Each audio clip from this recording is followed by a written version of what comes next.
আচ্ছা, এনার নাম শ্যামলবাবু। এখন রামকৃষ্ণ বিবেকানন্দ মিশনের এই ব্যারাকপুর রামকৃষ্ণ বিবেকানন্দ মিশন এবং আগরপাড়া এই ইউনিভার্সিটির সাথে যুক্ত। তো ইনি ঠাকুর সীতারাম দাস ওঙ্কারনাথের ডাইরেক্ট দীক্ষা পেয়েছেন। কীরমভাবে পেয়েছেন শুনুন। আর এমনকি শেষ দিন পর্যন্ত ওনার কাছে ছিলেন, মানে যখন দেহ রাখেন ঠাকুর। শুনুন, হ্যাঁ বলুন শ্যামলবাবু কেমন করে পেয়েছেন? ব্যাপারটা আমি তখন ঠাকুরের কাছে দীক্ষা নেওয়ার, আমি তার আগে ঠাকুরকে চিনতাম না, ঠাকুরের নামও শোনেনি কোনোদিন। হ্যাঁ, এইভাবে আমার মনে হচ্ছিল যে দীক্ষাটা নেওয়া এখন অত্যাধিক প্রয়োজন, কিন্তু কার কাছে নেব?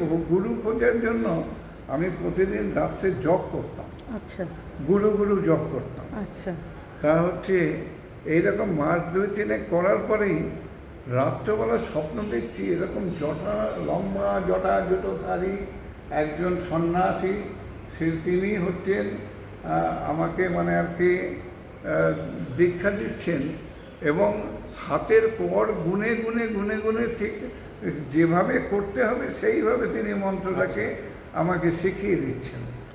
এবং পরের দিনই আমি শুনলাম, যার ওখানে গিয়েছিলাম তার নাম হচ্ছে হরিহরানন্দ।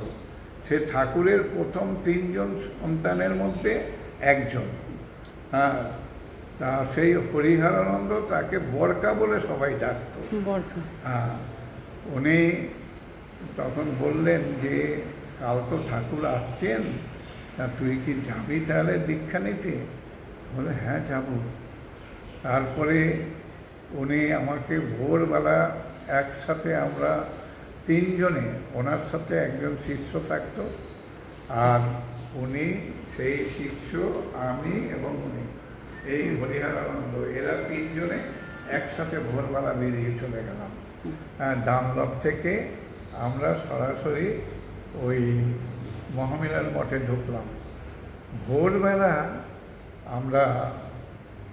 ভোরবেলা ওখানে দেখি তখনই প্রায় 1000 খানিক লোক বসে গেছে।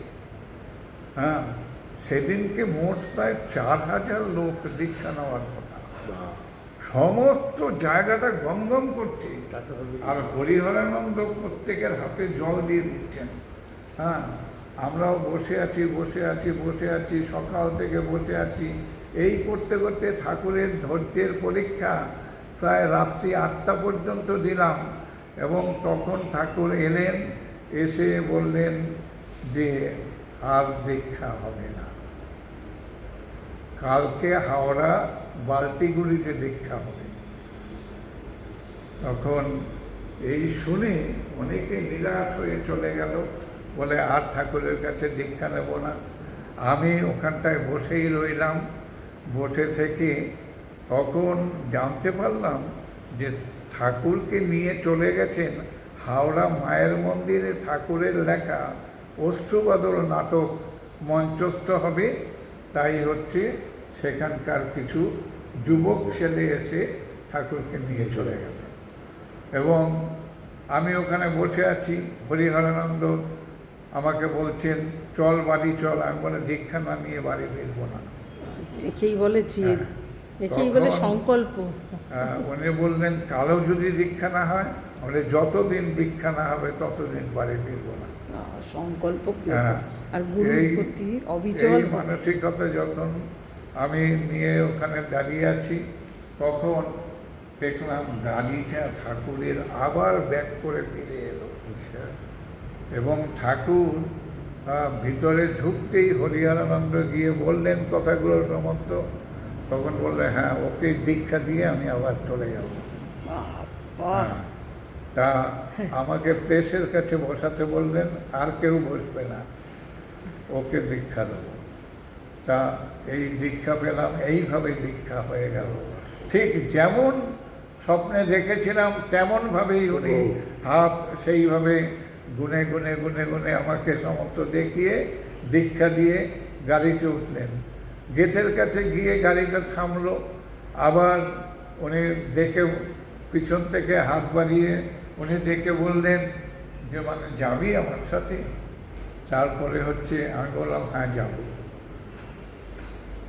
তারপরে হচ্ছে ওনার সাথে গেলাম এবং হাওড়া মায়ের মন্দিরে বসে সেইখানে ঠাকুর একটু প্রসাদ পেলেন। উনি সাধারণত রাত্রবেলা অল্প একটু দুধ আর সাধারণ 2-1 টুকরো ফল, এর বেশি কিছু নিতেন না। তার মধ্যে থেকেই 1 টুকরো আমাকে দিলেন আর পাখা একটা দিয়ে বললেন, তুই এবার আমাকে একটু হাওয়া কর। হ্যাঁ, গুরু সেবা, গুরুর প্রসাদ একসাথে সব কিছু হয়ে গেল। সত্যি গুরু কৃপা মানে দেখা হলো। খুব